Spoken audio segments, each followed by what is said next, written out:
Hello everyone, and welcome back to another video. Today is my second guest designing spot for Whimsy stamps, and today I'll be featuring the stamp set Ahoy Matey.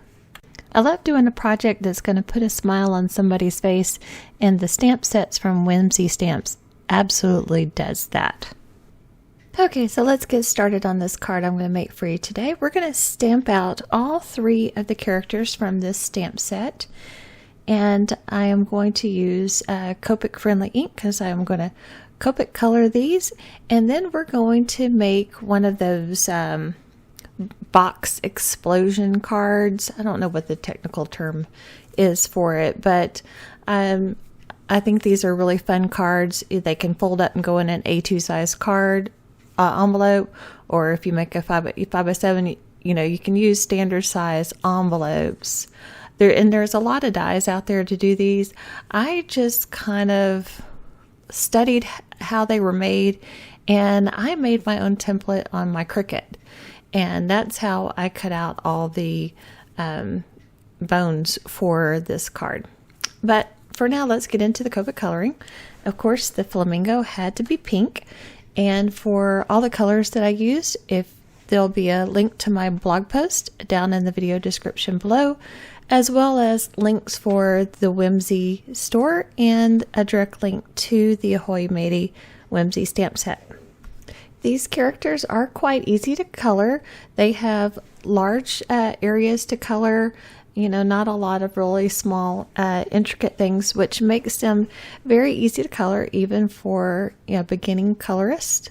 I am by no means an expert, but I do love Copic coloring, and I've been doing it for a while, and it is my probably go-to coloring medium of choice. When picking out the colors to use, I try not to pick too many different colors to make the card too busy. I pick out my main colors for the images and their little accessories. I try to coordinate across the card. Now this cat here, I'm coloring like a little tiger stripe cat, and according to my daughter's research, those are mostly boy cats, and then calico cats are mostly girl cats.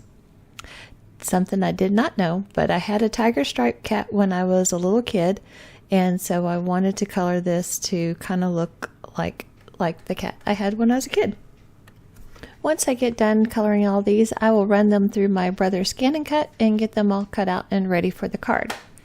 Now for the panels around the card, I used a background that I had previously made on some Strathmore tanned sketch paper, but I do end up needing a little bit more, so you will see a bit of how to create this sea kind of background.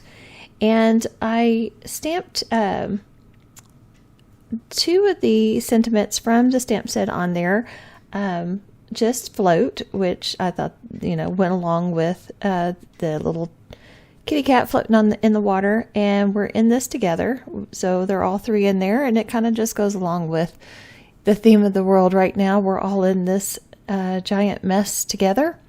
So I just thought this would be a cute little card that, could send to somebody that, you haven't been able to get together with recently. And for the sentiments, I just stamped them on the ocean background paper with VersaFine black onyx ink, and then I put clear embossing powder over them and melted those until they were smooth and shiny. And on the third panel, I just put some of the little starfish and the little anchor, and did the same thing with them, stamped them with the VersaFine onyx black ink and clear heat embossed over those. And that took care of the outsides of my card. And for the base of the card, I just used some blue gingham. I just thought that went nicely with the whole color scheme and everything. So I did cut those parts out of the video because it was getting extremely long, and I know that you've got more videos you want to watch other than just this one. Okay, so now that these are all cut out, I'm going to use my Sakura glaze pens and go over the eyes, and use the Jelly Roll white and go over, put some highlight marks in different areas and things, and just get those ready to go onto the card. Next, you'll see that card base that I was telling you about, or that background I was telling you about, and that was created with distressed oxide inks in tumble glass, salty ocean, and chipped sapphire. And so for the cross pieces inside my card that holds up my little characters, I'm just going to use those same colors so I have continuity throughout the card. Now you can see we have those pieces all finished, and we will go on to assembling the card. Was a little bit too zoomed in. That was from the coloring, and I didn't zoom my camera out, though you get an up close visual of how to put this together. And basically you have two pieces, and then you just have to put together with the little tabs to create the box and let that dry. And you fold down three sides, and then your back side is your backdrop for your scene. And here's where I discovered I needed more of that paper, and I'm taking those oxide inks again and creating that little ocean coming in, and I will use some Copic opaque white and a stiff bristle brush to create the white foam of the waves and the water coming in onto the beach there. Once I get that all ink blended, I will cut that down now to create the outside panels of our box. And now here you can see all those panels finished.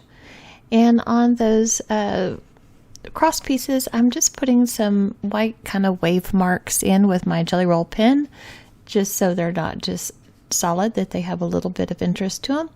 We will fold those little tabs down. That's what glues to the inside of the box, and we'll get those all glued in place. I like to use these little craft clothespins to hold things like this while they glue. So there's the first one, and then we'll just glue on the other two, and then we'll move along to adding our characters to the inside of the card. So now I've got them all in there, and I'm just kind of holding that down while they adhere into place. So again, while I glue on these little characters, I'm going to use my little craft clothespins, and they work really well for getting in pretty small areas and holding things into place while it dries. And it really doesn't take very long for this liquid glue to dry. So pretty much by the time you get to the back one and get all the clothespins on, you can just turn around and start taking the clothespins off the front one. And then they're all in there. Such a cute card.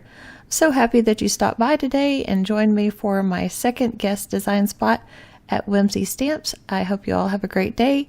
Thanks again, and we'll see you soon in the next video.